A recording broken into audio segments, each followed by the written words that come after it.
And many Nissan dealers are sure to be looking at closing their doors. With sales in the tank, they're giving up their profits, their profitability is going down, and their credit rating is now at BB. Even Renault is scaling back, and unfortunately Mitsubishi, the Outlander manufacturer, which is ultimately shares the same bones as the Nissan Rogue, is saying they want to distance themselves and no longer participate with that collaboration with Nissan. Nissan's on their own, and the CEO says, unless we have an outside investor, we're going to be out of business. We heard the rumors in 2024 that the first half of the year they were struggling.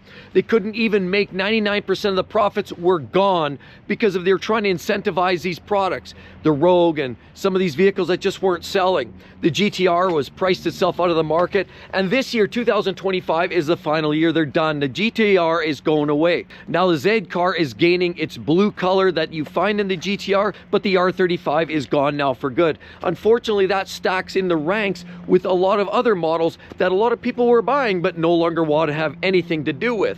A lot of the issues that Nissan's been struggling with was reliability, durability, and products like the Rogue, of course, sadly carries the CVT transmission, which has been a nemesis for the brand in terms of overall reliability. Now some say, well, the newer Jatco update has been much improved. The bottom line is the reliability has been enough to choke a horse, and sadly you also have this variable compression engine, which has been the source of a lot of recalls and problems as well. Now Nissan is struggling in getting people in the door because of the lack of innovation, and a lot of the products that they're selling today just doesn't bring the customer base in. A lot of people look at this lineup and they're saying, look, we have Rogues,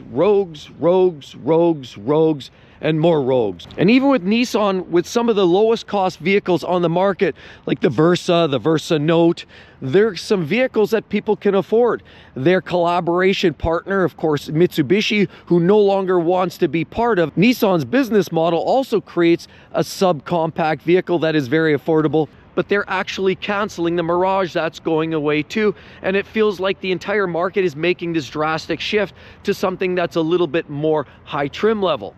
Now, of course, we're rebounding again and we're starting to see that shift coming back. But the SUVs seem to be more of the telling story where sales are up. Vehicles like this, not so much. Sedans, small subcompact car sales aren't doing all that well, and Nissan's feeling the hurt.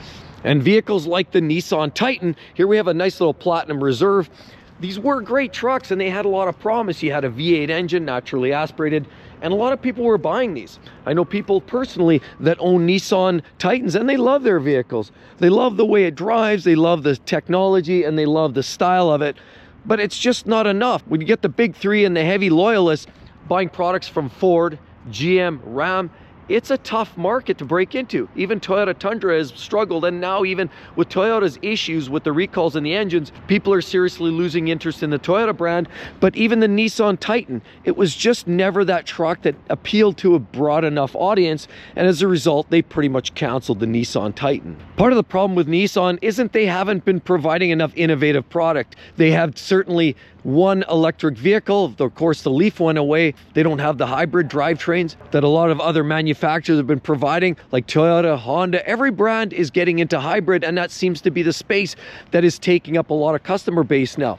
That's right, market share is consumed by hybrid vehicles for those that are looking to get a more cost-effective, lower motoring costs, lower emissions. People are going more to hybrid because it answers a question of range anxiety and the challenges related to large battery replacements and overall durability, and being tethered up just doesn't appeal to enough people. Hence, we're starting to see the sales with Tesla going down and many other electric vehicle brands. While they are selling vehicles, they are shrinking in overall market share.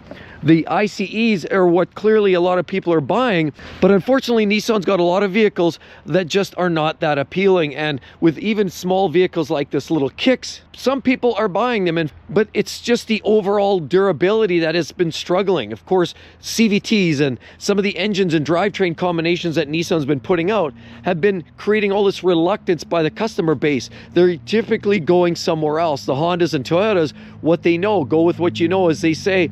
I mean, Nissan, look, very basic. I mean, they do sell a very unique looking car, and there aren't a whole lot of these small price point vehicles on the market anymore. But as I say, more people are going towards the SUVs, the small subcompact cars. They have a shrinking market share. And even the outgoing Nissan Pathfinder pretty much ruined their reputation. The existing Pathfinder, the brand new version, has been improved in most ways, and the reputation for durability with this particular model. Now, fortunately, the latest Pathfinder has been improved, and the torque converter auto, and as well the new generation engine has been improved from the outgoing version, but not enough people know about it, and hence the sales have not been there. And Nissan was missing something. The Murano is back. Here it is, and we'll look at the sticker price here in a second, but let's just take a quick look here. They are looking at creating more vehicles, and they promise to bring out new models, because the brand has been lacking that innovation. They haven't had the models out there. Nobody's interested. People are looking elsewhere. But now maybe, could this in fact be that vehicle that starts to bring clientele back to the base?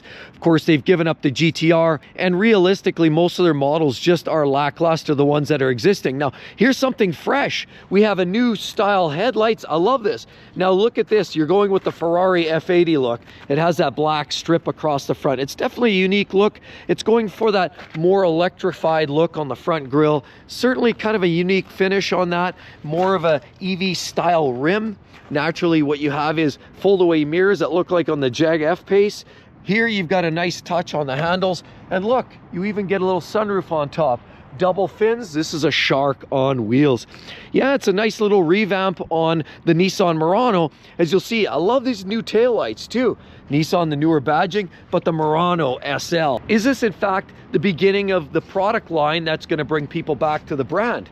I mean, a big issue is a lot of with all these manufacturers is the quality, of course, and the other issue is pricing. Well, does this vehicle have the pricing to get people back in? Well, let's take a look right here, shall we? This is a Murano SL all-wheel drive. It's a 25. Standard equipment, features at no extra charge. Quite a load.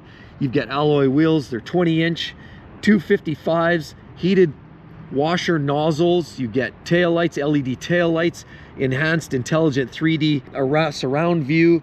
You get 8-way power driver, 6-way power passenger, 60/40 split leatherette, tailorette, remote. I mean, there's a list of information, a list of options here that are actually pretty extensive.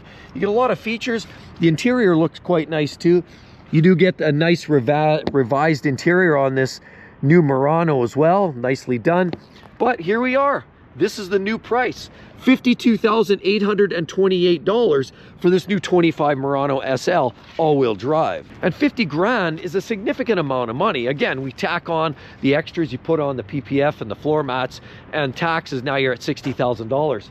Is that a $60,000 vehicle? I don't think so, not in my personal opinion, but a lot of people are going to buy them. They're looking for something new and fresh. And what sort of competitors do they have? I mean, you could look at the Toyota Highlander as one of them. Honda Pilot might be something that might be in that space. There's certainly some strong competition out there. Is this what it's going to take? Think about the competition. That's what it really boils down to. And that's been the problem for Nissan. The competition has been fierce. They're creating more innovative products like plug-in hybrids or hybrid vehicles, some electric vehicles, and certainly ICEs that are more competitive and certainly have the reliability records that a lot of people are looking for. But these are the vehicles now maybe that help Nissan out. Hard to say. Pricing's the other aspect. But that's the thing. Nissan has been giving up all their profits on getting in people in the door by doing what? Giving them incentives. Lots of marketing and lots of incentives. Hence all the profits went away. The CEO now is actually openly admitting, unless they have an outside investor, what they're doing today, there's no way they're going to stay in business. And we have another Murano right here, but this one goes up in pricing. That other one was an SL. This one here, as you'll notice, is a Platinum. You know you're going to be stepping up the cost. So we went from a $55,000, $60,000 Murano, you're instantly going to jump up significantly. And that's going to continue to hurt the brand. What do they have in that engine? What do they have in that product that's innovative, that's going to bring clientele to the base? Well, they also have a variable compression motor in the new Murano. Well, we know that's been a challenge in the Rogues and some of the other vehicles. So is that going to be what it takes? Durability? Not sure that they have the reliability to outpace their competitors. Toyota's a tough one. They're a big seller. We know Nissan's a small fish in a big sea, and this is going to be a tough go here in 2025. We've spoken about the fact that Nissan has previously talked about being only 12 to 14 months away from receivership. We've also heard that Honda no longer wants to be affiliated, or was it Nissan? And that collaboration between Nissan and Honda, they were going to work together, and hopefully that's what it was going to take to get Nissan out of the hole. That, of course, went away and the talks ended. Mitsubishi, of course, they have that product. The Outlander was basically loosely based on the same vehicle, the Rogue. Well, Mitsubishi wants nothing to do with that either, and Renault's been scaling back the investment.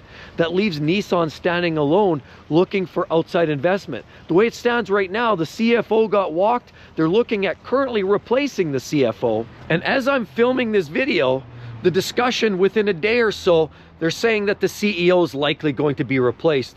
The members, the board members are suggesting that he's likely going to be dismissed or be asked to walk out the door. Something has to change. Nissan's lacking the innovation, spending too much on getting people in the door.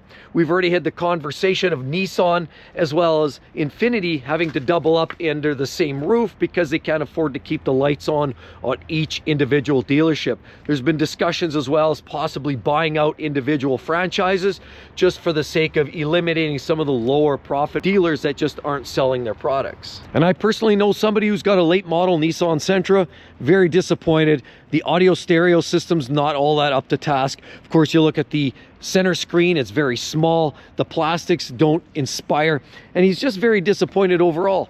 Now, I'm not here to knock it. A lot of times you have to look at vehicles like this with, you know, the respective lenses and realize it's a price point vehicle. You're probably not going to get Mercedes-Benz fit and finish, but there is an expectation, and they're not giving these away either.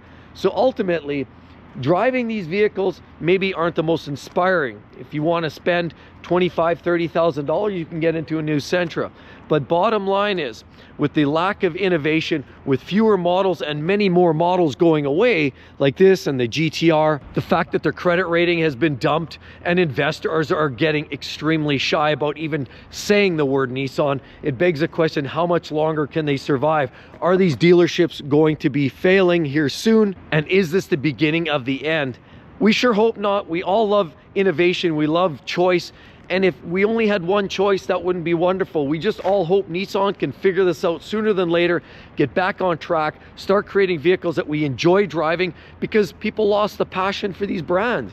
They just don't have passion-driven vehicles anymore. And unfortunately, the outdated GTR is going away. The Z car just is missing something about that magic. And even though the Z cars were selling initially, a lot of dealers were marking them up with gross amount of market adjustment fees. That grew old real fast, and now you can't give those vehicles away. So while the Nissan Rogue is one of their best sellers, and they are still selling a lot of these vehicles, clearly they need to do more than hang their hat on one or two models. So yeah, they've had some sales and some success in spotty sales and spotty models. They ultimately need to build a much bigger portfolio. And again, maybe the new Murano is the beginning of this new trend. Maybe they're going to get back on track.